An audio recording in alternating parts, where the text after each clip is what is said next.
Oi gente, tudo bom com vocês? Bem, vamos dar início aí às nossas discussões. Na semana passada eu postei uma aula muito simples, muito objetiva, falando sobre o início das grandes navegações. Então é uma aula sem como posso colocar para vocês, sem tanta dificuldade de compreensão. Ali a gente parou mesmo para analisar os motivos como eu posso falar para vocês, que contornam o início das grandes navegações, tecnologias marítimas mais elaboradas, possibilidades de interação com o novo mundo, a tentativa de construir novas rotas marítimas e a busca por novas especiarias. Essa aula de hoje ela é um pouco mais técnica, ela é um pouco mais chatinha, porque aqui eu vou tentar trazer para vocês uma cronologia dos fatos, para que vocês entendam o que é que vai levar mesmo o processo de expansão marítima mesmo nos detalhes. Essa aula é uma continuação da aula anterior. Então os acontecimentos eles que se encaixam bem direitinho aqui e algumas das coisas que vocês vão ouvir e ver no slide faz uma relação direta com assuntos que a gente discutiu ano passado. Então talvez para vocês algumas das coisas que elas tenham mais sentido, principalmente para quem prestou atenção bastante no material do finalzinho do ano anterior. Então, antes de mais nada, o que é que a gente tem que entender? Espanha e Portugal sempre vão se destacar na expansão marítima, principalmente por causa da sua localização geográfica. São regiões praticamente ali da Península Ibérica, da região da Península Ibérica ali, e que vão ter contato direto com o mar, com o Oceano Atlântico. Em alguns casos, com o Mar Mediterrâneo também. Então, esse contato acaba possibilitando interação com diferentes outros povos. Vejam, em 1415, isso aqui para vocês começarem a entender como é que essa expansão vai se dar, tá? Por volta de 1415, os portugueses vão conquistar Celta, que é uma região controlada por mouros. Para quem lembra da discussão do ano passado, os mouros eles são descendentes de povos berberes que vão ser islamizados. Então são povos que antes eram do deserto e que a partir do contato ali com o europeu, perdão, né, a partir do contato com a religião islâmica, eles passam mesmo a difundir as ideias do islamismo e também vão acabar conquistando outras regiões. Né? Enfim, seguindo, a conquista de Celta é um marco porque aí a gente tem um controle de um importante ponto da África. A conquista de Celta ela vai abrir margem para a expansão portuguesa para outras regiões. Isso em 1415, no comecinho do século XV. Em 1453, já na metade do século, praticamente 40 anos depois ali quase, a queda de Constantinopla, que a gente viu também ano passado, o fim de Constantinopla com a tomada com a tomada de Constantinopla pelos turcos, comandados por Maomé II ali em 1453, vai dificultar a possibilidade dos portugueses, espanhóis e tantos outros manterem rotas comerciais por terra. Então o que é que vai acontecer? Eles vão ter que bolar uma nova estratégia de conseguir criar novas rotas comerciais para conseguir produtos na região da Ásia, principalmente da Índia ali, onde muitas das especiarias que a gente viu na aula anterior eram ofertadas. Então, consequentemente, eles tiveram que forçar ali a criação de novas rotas marítimas. Aí, mais uma vez, depois de uns 40 anos ali, em 1492, os espanhóis vão conquistar Granada, né, que é uma das últimas regiões ali que se tinha de domínio mouro, domínio, muita mais uma vez, muçulmano. Então, essa conquista de Granada ela vai abrir espaço para os espanhóis também conseguirem expandir os seus contatos. A partir do século XVI para frente, né, a gente tem a busca por metais preciosos e também nós vamos ter os acontecimentos da Reforma Protestante. Isso vai fazer com que tanto Espanha quanto Portugal acabem entrando na ideia das novas cruzadas, como algumas pessoas chamavam, como alguns historiadores chamam na verdade, de tentar levar a fé cristã católica para outras partes do mundo, mais uma vez expandindo assim a crença do cristianismo, ok? O que é que vai ajudar essa expansão, todo esse processo de desenvolvimento marítimo? Os instrumentos de navegação. Muitos deles vão surgir com a Revolução de Avis, quando a Casa Real de Avis toma o controle de Portugal e começa como posso colocar para vocês aqui, começa a se expandir também através dos mares. Agora um detalhe importante que muitas vezes passa despercebido e os alunos também não se atentam. Muitas das tecnologias marítimas que se tem, como o astrolábio, a bússola, são criações asiáticas ou muçulmanas. O astrolábio, por exemplo, para se guiar pelas estrelas, tem uma relação, é uma criação muçulmana, tá? Uma criação árabe. Esse desenho que parece uma colher que vocês estão vendo é uma bússola chinesa, tá? É uma bússola que vem da Ásia ali. Então, é outro instrumento de navegação utilizado pelas pessoas, ou melhor, por outras regiões e que foram incorporadas ali pelos europeus, pelos portugueses.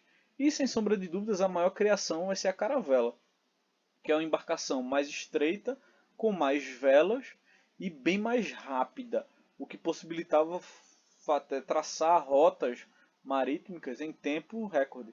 Alguns detalhes que às vezes passam despercebidos. Essas embarcações elas não tinham uma vida útil tão grande, não.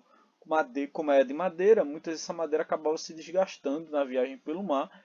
Então, muitas vezes um barco dessa proporção só vivia 2 viagens. Às vezes o barco que ia não era o barco que voltava, porque nas paradas muitas madeiras eram trocadas, tá? Por conta do desgaste das viagens. E as viagens demoravam. Alguns relatos de viagem, tem até um livro de um historiador brasileiro, agora vai me faltar a memória para lembrar o nome do sujeito. Ele diz que geralmente as viagens navais, algumas viagens de Portugal para o Brasil, né, para a América Portuguesa, chegava a durar de 3 a 6 meses, dependendo de como acontecia. Então, por aí vocês avaliam o quanto era desgastante mesmo todo esse processo de navegação. Tá?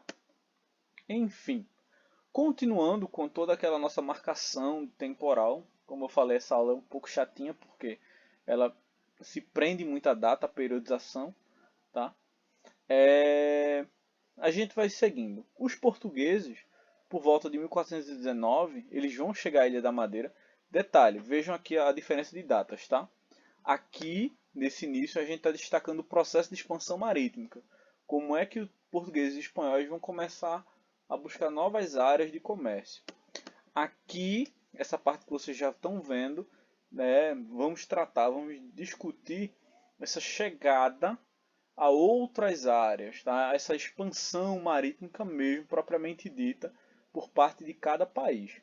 Um detalhe importante que aqui eu tenho que ressaltar é que essa expansão ela vai estar diretamente associada à busca de novas rotas para chegar à Índia de maneira mais rápida e, consequentemente, isso vai se associar a todo o processo de conquista ali da América, né, por parte dos europeus.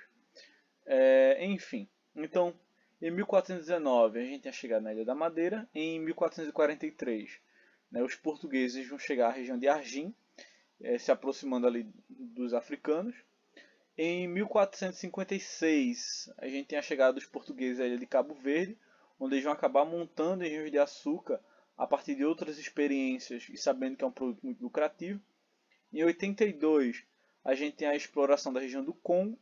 Em 1488 Bartolomeu Dias ele contorna o Cabo das Tormentas, tá?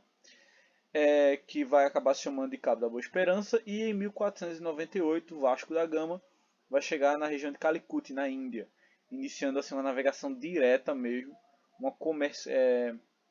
um processo de comércio ali direto com os indianos. Vejam, a Espanha não quer ficar para trás. Então Fernando de Aragão e Isabel Castela eles vão começar a pensar também como é que eles vão estar fazendo para expandir. Vão começar a buscar novas rotas marítimas. Então, partindo do princípio, nessa época, de que a Terra seria um globo, eles começam a planejar o contorno, a volta ao mundo. Em vez de navegar em direção ao Oriente, eles vão navegar em direção ao Ocidente para também chegar à Índia.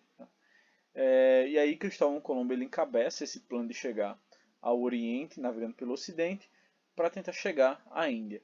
Mas só que em outubro de 1492 Colombo chega à América, ali na região mais próxima da América Central.